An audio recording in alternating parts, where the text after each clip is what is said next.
साथीहरु, आज म चुकौनी बनाउन गइरहेको छु। त्यसको लागि आलु बोइल अनि त्यसमा काँक्रा अनि प्याज, हरियो खोर्सानी काटे। त्यसको लागि मैले दही राखे। दही अलिअलि चुकिलो भएपछि अमिलो राखेपछि अझै राम्रो हुन्छ। अनि त्यसको लागि त्यो राखिसकेपछि मैले एउटा प्यान बसाले। प्यान बसालेपछि त्यसमा मेथीले फुटाउनु पर्छ।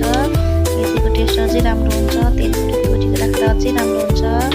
अनि त्यसमा बेसार राखे, थोरै बेसार राखे। अनि अघिको त्यो आलुहरू काटेको त्यो दहीमा मिलाइदिने। आलु त्यो प्याजहरू दहीमा मिलाउने। दहीमा मिलाइसकेपछि मजाले त्यो अघिको रातो गरेको यो मेथीको दाना, कतिको दानाहरू मजाले